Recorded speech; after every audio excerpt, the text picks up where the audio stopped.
नमस्कार, आपण पाहत आहात जस्ट कॉल मी न्यूज 24। नेहमीच सत्याच्या सोबत राहण्यासाठी आजच आमच्या YouTube चॅनलला सबस्क्राइब करा आणि शेजारील बेल आयकॉनवर क्लिक करायला विसरू नका।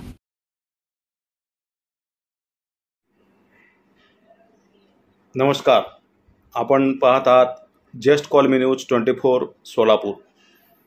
पवार साहेब एक स्वार्थी ब्राह्मणद्वेषी राजकारणी।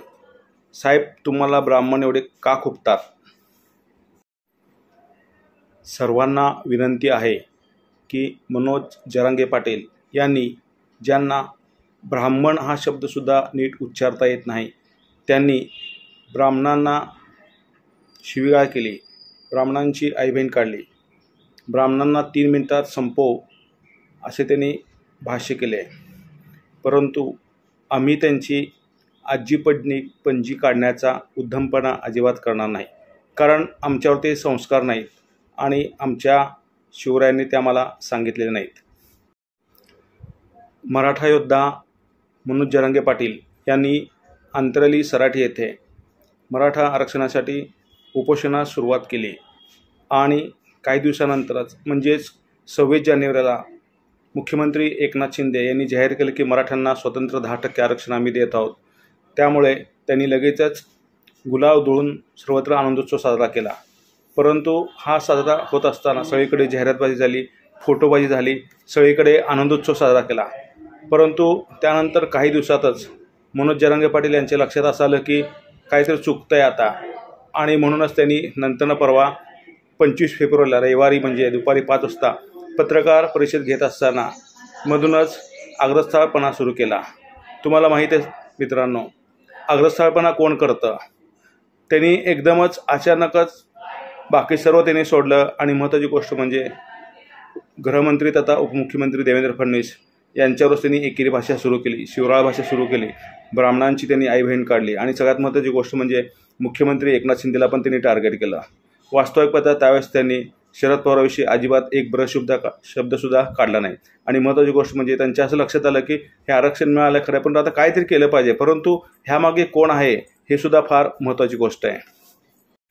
25 फेब्रुवारीला मनोज जरांगे पाटील यांना बोलता बोलता त्यांचे भानच राहिले नाही।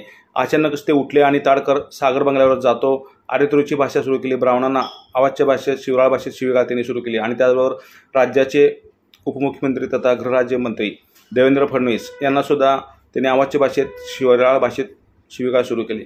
त्यानंतर मुख्यमंत्री एकनाथ शिंदेने सुद्धा टार्गेट केलं। सगळ्यात महत्त्वाची गोष्ट म्हणजे काही दिवसापूर्वीच त्यांचे जे जरांगे पाटलाचे जे सहकारी होते अजित बासुटकर बुवा महाराज, त्यांनी अगोदरच पत्रकार परिषद घेऊन जाहीर केलं होतं की मनोज जरांगे पाटलांच्या मागे कुणाचा तरी हात आहे, म्हणजे नक्कीच शरद पवारांचा हात आहे। आणि त्याचबरोबर संगीताताई वानखडे यांनी सुद्धा पत्रकार परिषद घेऊन असं जाहीर केलं होतं की हे सर्व खर्च वगैरे होतो, JCBचा खर्च, गुल्लाची उधळण, हा कोट्यावधीचा जो खर्च आहे हा सर्व शरद पवार करतात आणि यामध्ये शरद पवारांचाच हात आहे।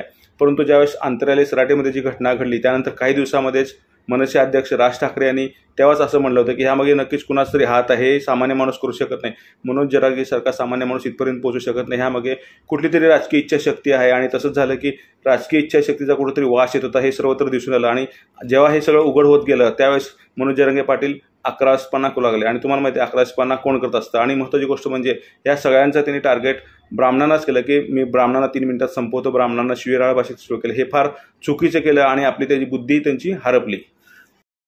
त्यानंतर परवाच म्हणजे अधिवेशनाच्या दिवशी मुख्यमंत्री एकनाथ शिंदे, गृहराज्यमंत्री देवेंद्र फडणवीस आणि बाकीच्या सहकारी ह्या आशिष शेलार अशा सगळ्या सहकार्याने अशी मागणी केली की ह्यामध्ये नक्कीच राजकीय वास येत आहे आणि मनोज जरांगे पाटील जे बोलतात हे त्यामागे नक्कीच कुणाचं तरी सहकार्य आहे, कुणाचं तरी हात आहे। आणि त्यासाठी महत्त्वाची गोष्ट म्हणजे विशेष तपास पथक म्हणजे SIT चौकशीचे आदेश दिले।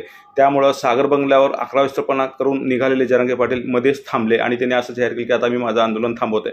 सगळ्यात सांगायची गोष्ट म्हणजे ब्राह्मण समाज हा कुठेही आधीमध्ये नसतो, कधीही ब्राह्मणांनी आरक्षण मागितलेलं नाही किंवा कधीही ब्राह्मणांनी आरक्षणासाठी मोर्चा काढलेला नाही. ब्राह्मण समाज हा कोणाच्या आधीमध्ये नसताना सुद्धा त्या दिवशी मनोज जरांगे पाटील यांनी महत्त्वाची गोष्ट म्हणजे 25 फेब्रुवारीला काहीही कारण नसताना सुद्धा आरक्षणाचा प्रश्न बाजूला राहिला. त्यांनी विशेष म्हणजे मुख्य म्हणजे ब्राह्मण या जातीला टार्गेट केलं आणि महत्त्वाची गोष्ट म्हणजे काही झालेलं नसताना सुद्धा म्हणजे ब्राह्मणांची काही चूक नसताना सुद्धा ब्राह्मण या जातीला टार्गेट केलं.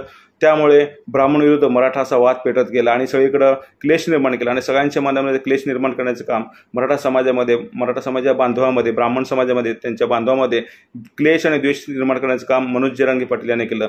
त्यामुळे नंतर SITची जेव्हा चौकशीच्या आदेश दिले तेव्हा ते शांत बसले. म्हणजे सांगायचा मुद्दा असा की आजपर्यंत जर आपण जर इतिहास काढला तर आजपर्यंत मुख्यमंत्री पदावर असलेले 4 वेळा मुख्यमंत्री हे शरद पवार मराठा मुख्यमंत्री होते, पण त्यांनी कधीही आरक्षणाचा विषय घेतला नाही. मराठ्यांना आरक्षण मिळावं यासाठी त्यांनी कधीच प्रयत्न केला नाही. महत्त्वाची गोष्ट म्हणजे आजपर्यंत कित्येक आमदार सुद्धा होते, कितीतरी जास्त पटीचे आमदार हे मराठा होते, मंत्री मराठा होते, परंतु त्यांनी कधीच असा प्रयत्न केला नाही की मराठ्यांना आरक्षण मिळावं. उलट शरद पवार असं म्हणत होते की मराठ्यांना आरक्षणाची काही गरज नाही आहे. काय करायचं आहे मराठ्यांना आरक्षण? जेव्हा प्रतिभाताई पाटील यांनी जेव्हा विषय काढला होता, ते राष्ट्रपती होत्या, पहिल्या महिला राष्ट्रपती म्हणून प्रतिभाताई पाटील यांना सगळ्यांनी पाठिंबा दिला, सगळ्यांना आनंद वाटला. परंतु त्यांनी जेव्हा आरक्षणाचा विषय छेडला होता तेव्हा शरद पवारांनी सुद्धा त्यांना बाजूला केलं होतं की काय गरज नाही आरक्षणाची, तुम्ही शांत बसा. आणि मध्येच त्यांनी असं पण म्हणलं होतं की मराठ्यांना आरक्षण मिळू शकत नाही तर काय गरज आहे मराठ्यांना आरक्षणाची. असं म्हणजे सगळ्यात सांगायची गोष्ट म्हणजे मराठा मुख्यमंत्री असताना किती वेळा तरी 4 वेळा मुख्यमंत्री होते, एकदा कृषी मंत्री असताना सुद्धा शरद पवारांनी कधीही मराठ्यांना आरक्षण मिळावं यासाठी कधीच त्यांनी प्रयत्न केला नाही किंवा मराठ्याच्या हिताचा कधीच पाहिलं नाही. उलट त्यांनी स्वतःचा स्वार्थ पाहिलेला आहे.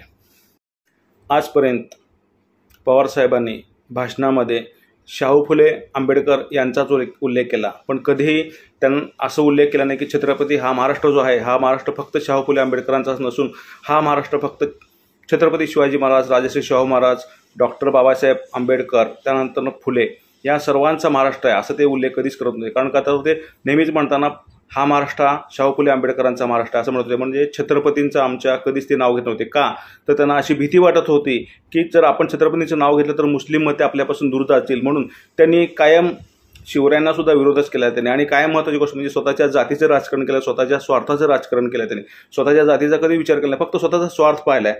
आणि सगळ्यात महत्त्वाची गोष्ट म्हणजे की त्यांनी आतापर्यंत जे राजकारण जे केलं ते स्वतःच्या स्वार्थासाठी केलं. आणि कार्यकर्त्यांना पण त्यांनी बरंच काही दिलं असेल, नाही म्हणत नाही, पतसंस्था आहेत, कारखाने आहेत, शिक्षण संस्थे आहेत, काही बऱ्याच लोकांना त्यांनी मोठं पण केलं. परंतु सगळ्यात महत्त्वाची गोष्ट म्हणजे जेव्हा स्वतःचा स्वार्थ अडवला तेव्हा कुणाचाही विचार केला नाही, फक्त जातीमध्ये भांडण लावायचा प्रयत्न केला. पवारसाहेब खरंच तुम्हाला मानलं पाहिजे, तुम्ही आतापर्यंत फक्त स्वतःचा स्वार्थ बघितला. आणि सगळ्यात महत्त्वाची गोष्ट म्हणजे तुम्ही बोलता एक करता एक, तुम्ही जे बोलता ते करत नाही, जे करता ते बोलत नाही. आणि सगळ्यात महत्त्वाची गोष्ट म्हणजे शिवरायांना तुम्हीच विरोध केलेला आहे. महत्त्वाची गोष्ट म्हणजे तुम्ही सुद्धा असं म्हणलेलं आहे की शिवरायांना जाणता राजा म्हणू नका, शिवरायांना जाणता राजा म्हणण्याची गरज नाही असं तुम्ही स्वतः म्हणलेलं आहे. बेजबाबदार विधानं केले आहेत. त्यानंतर दुसरं महत्त्वाची गोष्ट सांगायची म्हणलं तर तुम्ही असं सुद्धा विधान केलं होतं की रामदास स्वामी हे शिवरायांची गुरु नाहीतच, किंवा असं पण एक दुसरं विधान केलं होतं की पूर्वी छत्रपती हे पेशव्यांची निवड करत असत, परंतु आता पेशवे हे छत्रपतींची निवड करत आहेत असं तुम्ही बेजबाबदारपणे वक्तव्य केलं होतं. आणि सगळ्यात महत्त्वाची गोष्ट म्हणजे शेंडी जाणव्याचं हिंदुत्व आम्हाला मान्य नाही, म्हणजे तुम्ही सुद्धा प्रत्येक वेळी द्वेषच पाहिला आणि स्वतःचा स्वार्थ पाहिलेला आहे. आणि सगळ्यात महत्त्वाची गोष्ट सांगायची म्हणजे तुम्ही सुद्धा मग जेव्हा तुम्ही बऱ्याच लोकांना मोठं केलं असेल, नाही म्हणत नाही, परंतु जेव्हा तुमचा स्वार्थ जेव्हा अडवाला तेव्हा तुम्ही लोकांची सुद्धा घरं पडायला सुरुवात केली. परंतु सांगायची गोष्ट असं की मग असं होत गेलं की बऱ्याच जणांची घरं फुटले. परंतु एक दिवस असा आला की तुम्हाला तरी कोणीतरी भेटला, तो म्हणजे कोण तर गृहमंत्री, उपमुख्यमंत्री तथा गृहमंत्री देवेंद्र फडणवीस हेच एकटे होते की तुम्हाला पुरून होणार आहे. म्हणून तुमच्या लक्षात आलं की आता काय केलं पाहिजे, मग ह्यासाठी भांडण लावलं पाहिजे, म्हणून तुम्ही बऱ्याच जणांची घरं फोडली. परंतु ज्यावेळेस त्यांनी सुद्धा जेव्हा अजित पवारांना जेव्हा फोडलं, म्हणजे सांगायची गोष्ट म्हणजे असे म्हणलं जातं की जे पेरावे तेच उगवेल. मग सगळ्यात मग तुम्ही बऱ्याच जणांची घरं फुटली, पण आता पण तुमचं घर फुटलं.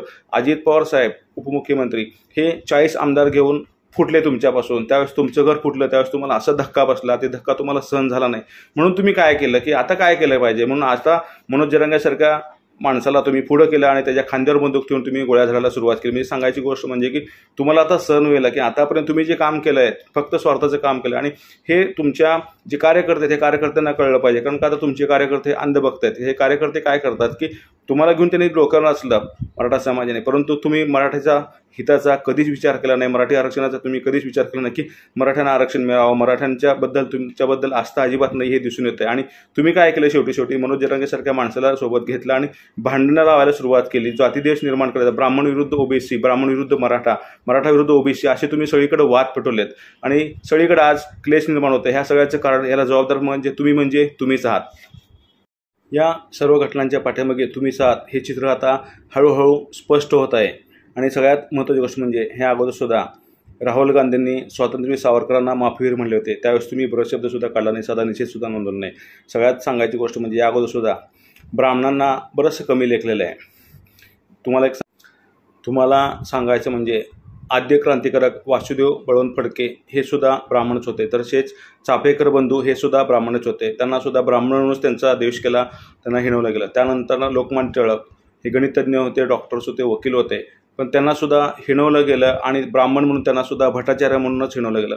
त्याबरोबर अनेक ब्राह्मण आहेत, त्यामध्ये सगळ्यात महत्त्वाची गोष्ट म्हणजे तानाजी मालुसरे यांनी कोंढाणा किल्ला जिंकला. त्यानंतर बाजीप्रभू देशपांडे यांनी पावनखिंड लढवली, त्यामुळेच महाराज सुखरूपपणे गडावर पोहोचू शकले. हे सर्व ब्राह्मण मंडळीच होते, परंतु आमच्या शिवरायांनी कधी जातीभेद केला नाही, कधी मानला नाही.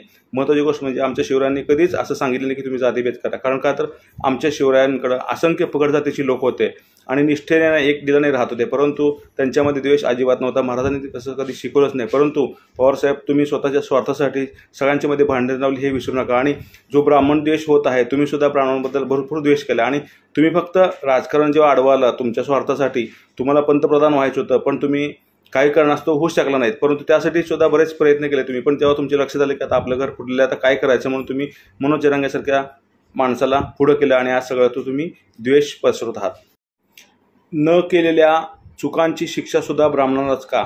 आजपर्यंत ब्राह्मणांनी कधी आरक्षण मागले नाही किंवा आरक्षणासाठी कधीही मोर्चा काढला नाही, परंतु न केल्याच्या चुका, त्या चुकांची शिक्षा फक्त ब्राह्मणांनाच का? सगळीकडे आज ब्राह्मण देश का पसरवला जात आहे, हा सगळ्यात महत्त्वाचा आणि विचार करण्यासारखा प्रश्न आहे. पवारसाहेब, तुम्ही खूप मोठे नेते आहात, आदरणीय आहात, राजकारणातले तुम्ही एक आधारस्तंभ आहात आणि तुमच्याकडनं बरंच काही घेण्यासारखं आहे. सगळ्यात महत्त्वाची गोष्ट म्हणजे जेव्हा तुम्ही पंतप्रधानच्या रेसमध्ये होता त्यावेळेस आम्हालासुद्धा एक मराठी माणूस पंतप्रधान होतो आहे याबद्दल आम्हाला पण अभिमान वाटत होता.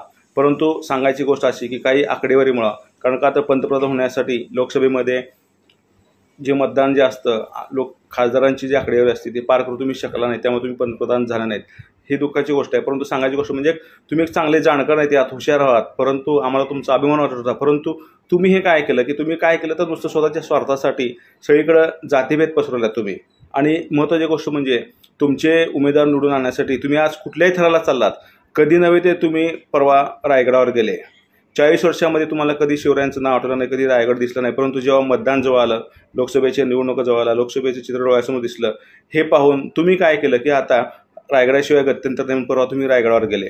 परंतु वास्तवता अशी की लोकांना सुद्धा कळतंय, आज जाणकार आहेत लोकसुद्धा, पूर्वीसारखे लोक राहिले नाहीत, लोकांना पण आज कळतंय. परंतु सांगायची गोष्ट म्हणजे की परवाचं जे प्रकरण झालं, मनोज जरांगे पाटील जी घसरले ब्राह्मणांवर, सांगायची गोष्ट अशी, महत्त्वाचा मुद्दा असा आहे की आता कोणते गांधी मारले होते म्हणून मनोज जरांगे संपूर्ण ब्राह्मणांना संपवायला निघाले होते. सगळ्यात सांगायची गोष्ट म्हणजे पवारसाहेब, हा एवढा ब्राह्मण द्वेष का? तुम्ही खूप कमवलं आहे, खूप तुम्ही मनानं कमवलं आहे, परंतु परवा तुम्ही कणानं गमवलं, कारण का तर अशा कार्यकर्त्याला तुम्ही पुढं केलं आणि सगळीकडे द्वेष पसरवला. महत्त्वाची गोष्ट म्हणजे जो बुनशे गई हो हौचे नाही आती असं म्हटलं जातं. म्हणून तुम्हाला एक प्रश्न असा विचारतो, पवारसाहेब तुम्हाला एवढा ब्राह्मण द्वेष का? एवढे तुम्हाला ब्राह्मण खुपतात?